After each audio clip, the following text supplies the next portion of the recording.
Les citoyens français de Nouvelle-Calédonie présentent aussi un candidat pour les législatives dans la première circonscription. Antoine Gilles, 66 ans, a été garde républicain et chargé de protéger les présidents.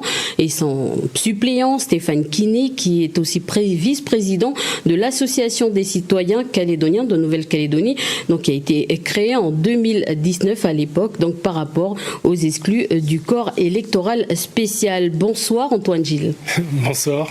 Alors d'abord une question d'actualité. Des manifestations sont en cours contre la vie chère et le gouvernement organise régulièrement des réunions depuis quelques semaines avec des partenaires sociaux pour trouver des solutions face à l'inflation.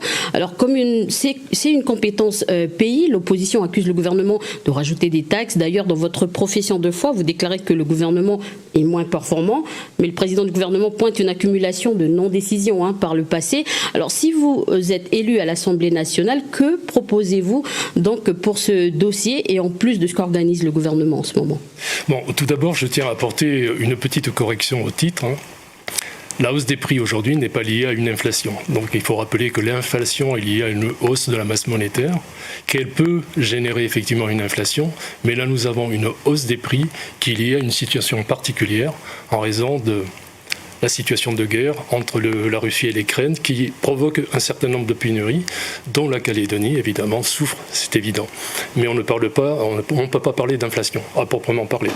Ensuite, le problème effectivement de la Calédonie, c'est que le système fiscal qui est mis en place est complètement décalé de la réalité économique du pays. C'est une économie qui est fragile, une économie ouverte, donc avec un secteur, je dirais, privé qui produit la richesse du pays, et puis des institutions qui sont vraiment très lourdes et qui grèvent effectivement par la dette en plus,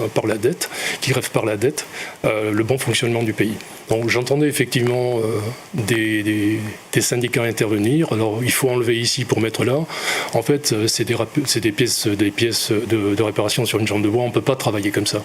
Il faut effectivement avoir une vision beaucoup plus globale sur une économie qui puisse être remise en route. Parce que actuellement, l'économie depuis quelque temps, et moi je l'ai constaté depuis 2012, l'économie calédonienne est en train de souffrir.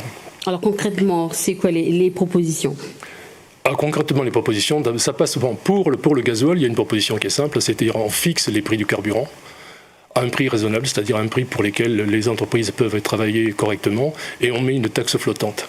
Le professionnel a besoin de visibilité en temps, il a besoin d'un tableau de bord, et la fixation des prix sur du long terme, c'est son indicateur qui va lui permettre effectivement d'investir et de continuer.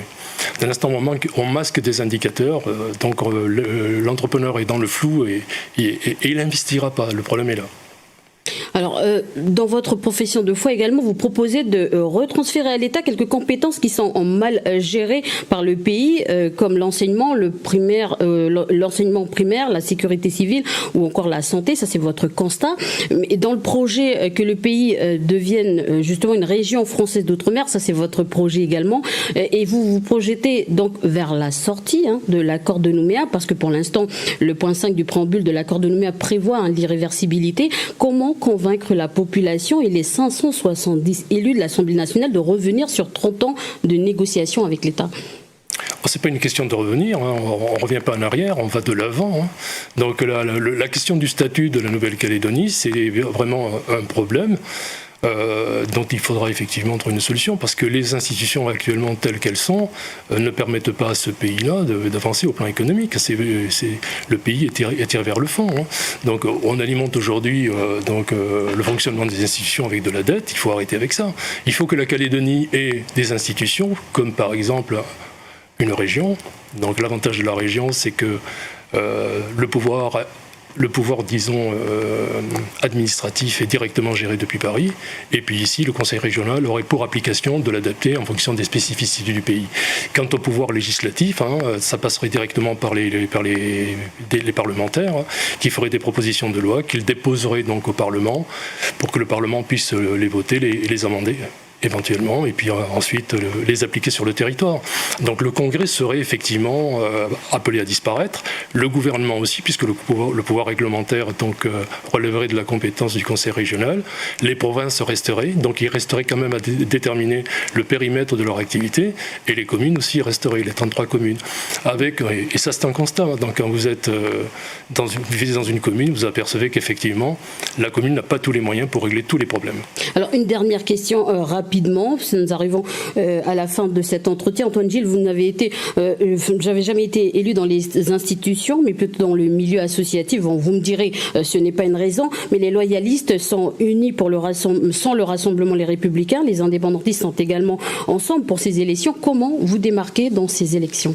On se démarque uniquement parce qu'on défend une cause qui est une cause noble, qui est une cause juste. Donc il y a 41 personnes qui sont exclues du droit de vote. Je pose la question à toutes les communautés de ce pays, est-ce qu'elles accepteraient d'être exclues comme on l'a été ? Sachant que ces 41 personnes donc, représentent quand même 80% du budget de la province sud. Imaginons que ces 41 000 personnes donc, soient du jour au lendemain déportées de ce pays ou partent de ce pays volontairement. Merci. Quid de la province sud, par exemple. Merci. Antoine Gilles, merci. Nous arrivons à la fin de cet entretien. Merci d'avoir accepté notre invitation. Merci beaucoup. Une bonne soirée.